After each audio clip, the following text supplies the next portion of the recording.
కానీ చాలా మంది చేసే మిస్టేక్ ఏంటంటే తమ విజువల్ థింకింగ్ నే రియల్ అనుకుంటారు. ఆ విజువల్ థింకింగ్ ఏం చేస్తుంటే ఆప్టికల్ ఇల్యూషన్ కారణమవుతుంది. అంటే నీవు ఏది ఆశించిందో అదే చూస్తావు. కానీ నాలాంటి విశ్లేషకులు ఎప్పుడు కూడా నా వ్యక్తిగత రాగద్వేషాలకు అతీతంగా వాస్తవాన్ని వాస్తవంగా చూసే ప్రయత్నం చేస్తాం. ఈ ప్రయత్నంలో ఒక్కోసారి ఫెయిల్ కావచ్చు, కాదని అన్నాను. ప్రతిసారి సక్సెస్ కావాలని రూల్ ఏం లేదు. కానీ ప్రయత్నంలో మాత్రం హానెస్ట్ ఉండాలి. అఫ్ కోర్స్ మన ప్రయత్నం ఎట్లున్నా ఒకసారి ప్రజలు అంతుపట్టకుండా ఉండొచ్చు. సో నాకున్న అంచనా అయితే అధికారం ఎవరికి వస్తుందో లేదు చెప్పలేను, కానీ గతం కన్నా ఎక్కువ సీట్లు వస్తాయి అనే క్లెయిమ్ మాత్రం సంథింగ్ డెఫినెట్లీ షాకింగ్. అందులో అనుమానం లేదు. అదే నిజం జరిగితే ఇట్ ఇస్ రియలీ షాకింగ్. కానీ ప్రస్తుతానికి కాన్ఫిడెన్స్ ప్రకటిస్తున్నప్పటికీ కూడా అన్ని ఇరుపక్షాలు కూడా ఇందాక మీరు అన్నట్టుగా కూడా పర్టికులర్గా చూస్తే ఇక్కడ ఇటు వైసీపీ పార్టీకి కావచ్చు, అటు కూటమికి కావచ్చు, ప్లస్ ఆర్ మైనస్ ఏంటండి, ఏ విధంగా ఉండొచ్చు? ఇందాక మీరు అన్నారు వాస్తవాల్ని వాస్తవ కోణంలోనే చూడాలని. వాస్తవ కోణంలో చూసినప్పుడు ప్లస్ ఆర్ మైనస్ ఏమవచ్చు? అంటే రెండు విడివిడిగా చర్చించాలి. తప్పకుండా మనం అన్ని కలిపి చర్చించలేము.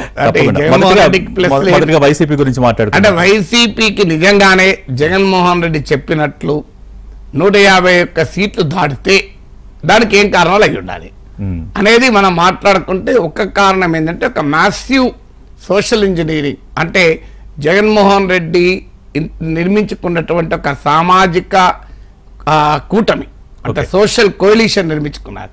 ఎస్సీ ఎస్టీ మైనారిటీసు రెడ్డీస్ ఎలాగుంటారు. సో ఈ సెక్షన్తో పాటు బీసీలను గణనీయంగా షిఫ్ట్ చేసుకున్నారు 2019లో. ఈ సోషల్ కోalitionలో ఏ రకమైన తేడా రాలేదు. వాస్తవంగా ఈ తేడా రాకపోవచ్చు కూడా ఇప్పటికీ కూడా. అంటే బీసీలు చెప్పలేం, కానీ ఎస్సీ ఎస్టీ మైనారిటీసు రెడ్డీసు ఈ సెక్షన్స్లో జగన్ సోషల్ బేస్లో ఎక్కడా పెద్ద డివిజన్ రాలే. సో ఆ డివిజన్ రాకపోగా మైనారిటీస్ మరింతగా కన్సాలిడేట్ అయి ఉండాలి. నేను ఇది మళ్ళీ చెప్తున్నాను, లేట్గా మొదలుపెట్టి చూసే వాళ్ళకు, ఇఫ్ జగన్ ఈజ్ రైట్, నాకు తెలియదు రైటో రాంగో, నాకు తెలిసినా నేను చెప్పాను ఎలక్షన్ కమిషన్ గైడ్ లైన్స్ ప్రకారం it is not the time for us to forecast. So కానీ స్పష్టంగా ఒకవేళ జగన్మోహన్ రెడ్డి క్లెయిమ్ చేసుకున్నట్లు 151కి పైగా సీట్లు వస్తే కారణాలు ఏమై ఉండవచ్చు అనుకుంటే, మొదటిది జగన్మోహన్ రెడ్డి తన సోషల్ కోalition నిలుపుకోవడమే కాకుండా దాన్ని ఎక్స్పాండ్ చేసుకుని ఉండాలి. అంటే మైనారిటీలు బీజేపీ టీడీపీ పొత్తు వల్ల మరింతగా ఇటువైపు గ్రావిటేట్ అయి ఉండాలి వైసీపీ వైపు. అందువల్ల ఈ సోషల్ కోalition ఇంటాక్ట్ ఉండడమే కాకుండా ఎక్స్పాండ్ కావాలి. రెండవది కాపు ఓటు 2014లో ఎన్డీఏ కూటమి, అప్పుడు కూడా టీడీపీ జనసేన బీజేపీ కూటమి, కాపు ఓటు అప్పుడు ఎన్డీఏ కూటమి పడింది. 2019లో కాపు ఓట్లో మేజర్ షిఫ్ట్ వచ్చి వైసీపీకి బాగా షిఫ్ట్ అయింది. ఇప్పుడు 2024లో పవన్ కళ్యాణ్ ప్రభావం ఉన్న ఏమైనా కాపు యూత్ షిఫ్ట్ అయి కాపులో ఉన్న ఎల్డర్లీ ఓటు షిఫ్ట్ కాకుండా ఉండాలి. ఎందుకంటే రకరకాల సర్వేలు చెప్పింది అయితే నియర్లీ 70% ఆఫ్ ద కాపుస్ కూటమికే ఓటు వేస్తారని ప్రీపోల్ సర్వే చెప్పాయి. సో ఇది తప్పై ఉండాలి. ఎందుకంటే ముద్రగడ వీరందరితో ప్రభావం చేసే ప్రయత్నం చేశారు. అందువల్ల రెండో ఫ్యాక్టర్ ఏమంటారంటే కాపు షిఫ్ట్ కూటమి ఆశించిన స్థాయిలో జరిగి ఉండకపోవాలి. మూడవది అలియన్స్ అరిథమెటిక్ బాగానే ఉంది, కరెక్టే, టీడీపీ జనసేన వైసీపీ, కానీ అలియన్స్ కెమిస్ట్రీ చెడిపోయి ఉండాలి. అంటే ఓట్ ట్రాన్స్ఫరు మూడు పార్టీల మధ్య జరగకపోతే అది డెఫినెట్గా వైసీపీ వ్యతిరేక ఓటు చీలి జగన్కి అనుకూలమవుతుంది. వైసీపీ వ్యతిరేక ఓటు కన్సాలిడేట్ అయితే ఛాలెంజ్ ఎంత ఉంటుందో, వైసీపీ వ్యతిరేక ఓటు చీలితే ప్రయోజనం కూడా అంతే ఉంటుంది కదా. ఇది థర్డ్ ఫ్యాక్టర్ ఉండాలి. ఫోర్త్ ఫ్యాక్టర్ ఏమై ఉండాలంటే షర్మిల నాయకత్వంలో కాంగ్రెస్ రంగంలో దిగింది. నాకున్న అంచనా వివిధ ప్రీపోల్ సర్వే చూస్తే 3% మించడం లేదు కాంగ్రెస్కు, 2 to 3%. అంటే భారీ పెరుగుదల ఏమి లేదు షర్మిల వచ్చాక కూడా. సో కానీ ఇది కీ కాన్స్టిట్యున్సీలో కనుక ఈ 2-3% కూడా it can make a world of difference. ఎందుకంటే ఇప్పుడు 2014 చూస్తే 2% తేడా వైసీపీ టీడీపీకి. అందువల్ల ఇవాళ ఒక ఉదాహరణకు కాంగ్రెస్కు 1% ఓటింగ్ ఉంది, 3% అయింది అనుకుందాం. సో ఈ 3% అంటే 2% కాంగ్రెస్కి వచ్చింది కదా. ఈ 2% ఎవరిది కావాలి కదా. 2% కనుక ప్రభుత్వ వ్యతిరేక ఓటే చీల్చి కాంగ్రెస్ పార్టీకి 2% కనుక పెరిగితే ఆ అడ్వాంటేజ్ మళ్ళీ వైసీపీకి వస్తుంది. ఇది నరేంద్ర మోడీ చిలకలూరుపేట సభలో అనుమానం కూడా వ్యక్తం చేశాడు. సో ఆయన జగన్ షర్మిల ఒకటే, మీరు అది నమ్మి వాళ్ళు విడివిడిగా ఉన్నారని నమ్మే మీరు ఓటేయకండి, ఓటేస్తే వైసీపీకి లాభం అవుతుందని. ఇది చంద్రబాబు నాయుడు పవన్ కళ్యాణ్ అనలేదు కానీ వీళ్ళు అన్నారు. ఇక 5వది సంక్షేమ పథకాలు. జగన్ పథకాలను మించి చంద్రబాబు ప్రామిస్ చేశాడు, ప్రతిదానికి ఎక్స్ట్రా యాడ్ చేసి చేశాడు. కానీ చంద్రబాబు నాయుడు పైన విశ్వసనీయత లేక ఆయన ప్రామిసెస్ నమ్మకపోతే ఆయన ప్రామిసెస్ పెద్దగా ప్రచారం చేసుకోలేదు. ఇందులో ఇంకో ఇంట్రెస్టింగ్ గా ఉంది. మీరు ఉదాహరణకు మహిళలకు ఉచిత రవాణా ఉంది, ఎక్కడ మీరు క్యాంపెయిన్లో లేదా పాయింట్. అసలు అదొక అద్భుతమైన ప్రచార అస్త్రం. ఎందుకంటే తెలంగాణలో కర్ణాటకలో కాంగ్రెస్ విజయానికి భారీగా ఉపయోగపడ్డ అస్త్రం. కానీ దాన్ని ఎక్కడా క్యాంపెయిన్ చేయలేదు. మీరు ఉదాహరణకు ఏదైనా న్యూస్ పేపర్లో ఆర్టీసీ బస్ వేసి మహిళలకు ఉచిత రవాణాని భారీగా అడ్వర్టైజ్మెంట్లు ఇవ్వచ్చు. కానీ ఈ భూమి మీది కాదు అన్న ఫియర్ పైన ఎక్కువగా ఆధారపడ్డారు తప్ప చివరి దశకు వచ్చే వరకు సూపర్ 6 కూడా క్యాంపెయిన్ చేసుకోలేదు పెద్దగా మీరు గమనిస్తే. అందువల్ల ఆ పథకాల పైన ప్రజలు విశ్వసించకన్నా పోవాలి. చంద్రబాబు పథకాలు గ్రౌండింగ్ అన్న ప్రజలకు వెళ్ళకపోవాలి. 6వది కూటమి బాగా విశ్వసించేది తమ గెలుపుకు ఉపయోగపడుతున్నది భూమి మీద ఫియర్, ల్యాండ్ టైటిలింగ్ యాక్ట్. దీనిపైన చివరి నిమిషంలో వైసీపీ డిఫెండ్ చేసుకునే ప్రయత్నం చేసింది. ఇది టీడీపీ ఆ రోజు అసెంబ్లీలో మద్దతు ఇచ్చారు, ఇది నీతి ఆయోగ్ అని. కానీ మనకు గమనించింది అయితే ఇది ఎఫెక్టివ్ డిఫెన్స్ లాగా లేదు, ఒక రకంగా ఎఫెక్టివ్ అగ్రెసివ్గా ప్రొయాక్టివ్గా లేదు, ఏమైనా రియాక్టివ్గా ఉంది. కానీ ఈ భూమి లేదు, భూమి పోతుంది అన్న భయాన్ని జనంలోకి పొక్కపోవచ్చు. అదొక 6వ అంశం. అంటే పైపైన సోషల్ మీడియా ఇన్ఫ్లుయెన్స్ ఉన్నవారు అర్బన్ వీళ్ళలో పోయి ఉంటుంది, కానీ కింద దిగువ స్థాయికి నిజంగానే వైసీపీకి సాలిడ్గా ఓటు వేసే వర్గాలు లోకి ఇది వెళ్ళలేదనుకోండి, ఈ ప్రభావం పెద్దగా ఉండదు. అందులో 7వది మీకు రాయలసీమలో తమ తిరుగులేని ఆధిపత్యం. అంటే ఓట్లు తగ్గినా ఒకవేళ ఆ మెజారిటీలు తగ్గవచ్చు కానీ సీట్లు కనుక గెలుచుకున్నారు అనుకోండి. ఎందుకంటే నా అంచనా రాయలసీమలో కనీసం 20 సీట్లన్న వైసీపీ కోల్పోకుండా అధికారం పోదు.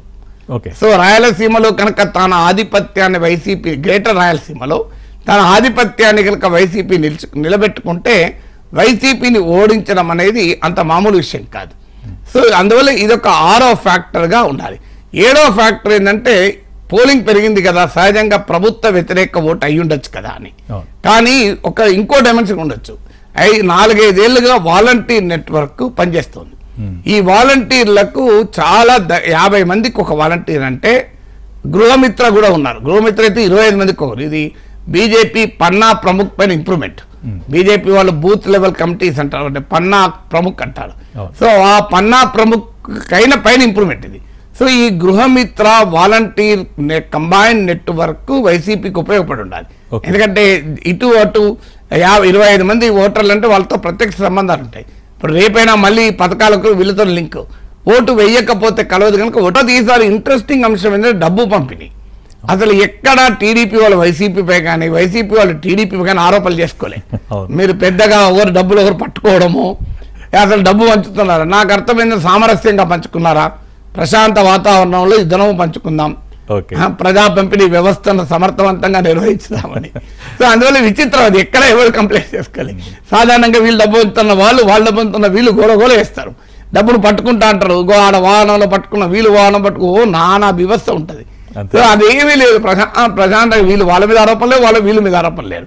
అందువల్ల ఇద్దరు కలిసి మరి అండర్స్టాండింగ్లో అధికారుల సహకారంతో ఎవరి సమయంలో వాళ్ళు పంచింది చేశారా అనే అనుమానం కూడా వస్తుంది. దీనివల్ల ఓటింగ్ పెరిగింది తప్ప ప్రభుత్వ వ్యతిరేకతతో ఓటింగ్ పెరగలేదని అనుకోవాలి.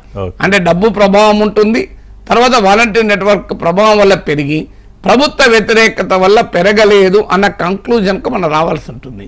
సో 8వది ఏంటంటే అలియన్స్ క్రియేట్ చేసిన సోషల్ కోalition, అంటే కమ్మ కాపు బీసీ ఈ కోalition అన్నేతరల్ అలియన్స్.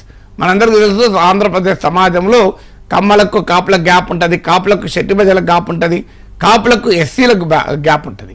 కాపు ఓటు ఇటైతే శెట్టి బలిజ ఎస్సీ ఓటు అటయ్యే అవకాశం ఉంటుంది. కానీ ఈ పొలిటికల్ అండర్స్టాండింగ్ వల్ల ఈ వీటిని కలపగలిగారు. సో ఈ కలిపింది ఇది అన్నేతరల్ అలియన్స్ ఎందుకన్నంటే అసహజమైన మైత్రి, సామాజికంగా అసహజ మైత్రి, రాజకీయం కలిపింది. అది గనక సరిగ్గా అతుక్కోకపోతే ఫెబికోల్ బంధం రాలేదనుకోండి, సో అది ఏమైనా దెబ్బతింటాయి. ఈ 8 ఫ్యాక్టర్స్. ఉదాహరణకు 9వ ఫ్యాక్టర్ ఏంటంటే మహిళలు. సో మహిళా ఓటరు ప్రీపోల్ సర్వేలో కూడా చెప్పింది క్లియర్ గా వైసీపీకి ఒక 10% ఎక్కువ ఉంది, మామూలుగా లేదు అది. నేను చాలా ప్రీపోల్ సర్వేలు చూశాను, క్లియర్ ఎడ్జ్ ఉంది సంక్షేమ పథకాల ప్రభావం వల్ల. సో సంక్షేమ పథకాల ప్రభావం వల్ల మహిళా ఓటు ఎక్కువ ఉంది. సో మహిళా ఓటర్లు ఎక్కువగా ఓటింగ్ లో పాల్గొనడం కూడా జగన్ కలిసి రావాలి. 10వ ఫ్యాక్టర్ ఏమై ఉంటుందంటే గ్రామీణ, రూరల్ అండ్ అర్బన్.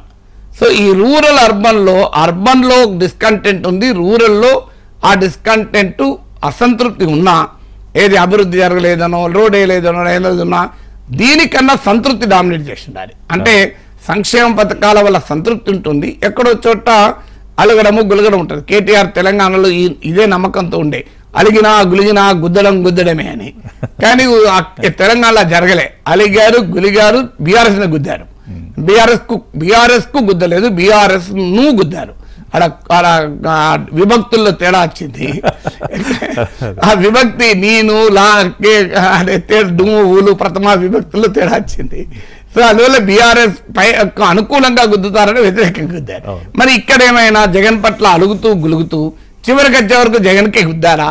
ఈ 10 ఫ్యాక్టర్స్ గనక ఉంటే, అంటే నేను మళ్ళీ చెప్తున్నాను, జగన్మోహన్ రెడ్డి చెప్పిన ఫిగర్ 151 దాటి సీట్లు వస్తాయని, ఒకవేళ అది జరిగితే రియల్లీ షాకింగ్. నాకైతే ఆ నమ్మకం లేదు.